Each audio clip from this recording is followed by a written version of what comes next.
Shortly after his death, Elgar's music fell rapidly out of fashion. The young Benjamin Britten, who was 20 and already a talented composer himself when Elgar died, wrote in his diary at the time that he found the music dull and was known to turn off the radio whenever an Elgar piece was broadcast. He changed his mind, though, and mellowed much towards the composer, making famous recordings of The Dream of Gerontius and the introduction of Allegro for strings.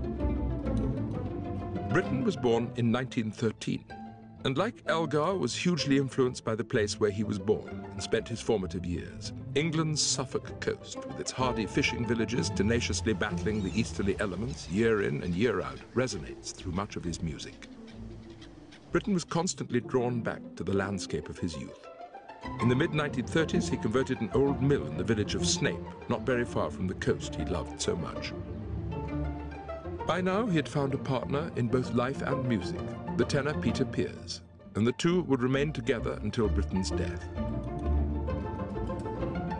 In the summer of 1947, Britten and Pears moved to a house in the centre of the coastal village of Aldeburgh, whose shingled beach and rugged North Sea inspired and sustained Britten for many years. The themes of the sea and its inherent dangers are visited time and again, most dramatically in Britten's 1945 opera Peter Grimes, a work of immense strength and intensity in the best traditions of the Italian style, but also distinctively English. Appearing as it did just at the end of the Second World War, Peter Grimes and its extraordinary confidence and brilliance heralded a new era for British music. But equally, it was a new era for opera in general.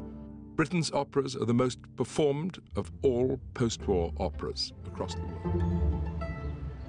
In 1957, Britten had moved to the Red House, a few miles from the Suffolk coast. By this time, he had composed some of his greatest works, The Rape of Lucretia, Albert Herring, The Turn of the Screw, and perhaps the most powerful of them all, Billy Budd, the tragic tale of a good-hearted sailor who goes staunchly to his death after being falsely accused of mutiny.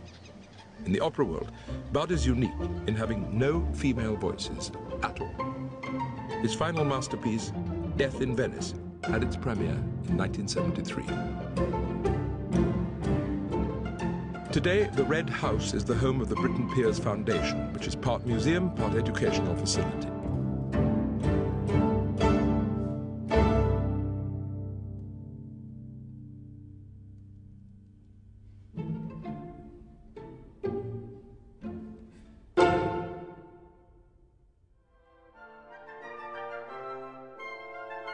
Britten, the child prodigy, whom some claim never really grew up, was committed to making classical music, including opera, more accessible to children, and wrote many pieces specifically for them, the best known being The Young Person's Guide to the Orchestra.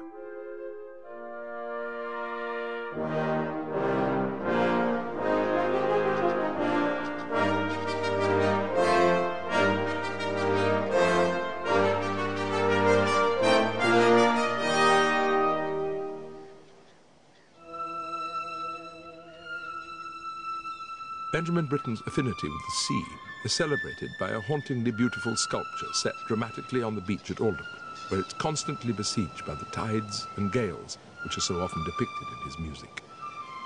Around the edge of the shell is pierced a line from Peter Grimes. I hear those voices that will not be drowned.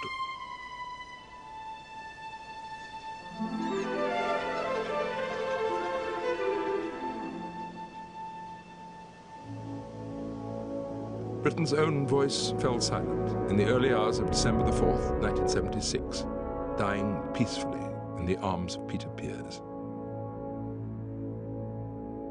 Not long before his death, Britten was made a life peer, the first, and indeed so far the only, British composer to achieve this honor. It was a recognition of his unique contribution to classical music in Britain. Very different, of course, from that of Elgar's, but equal to it.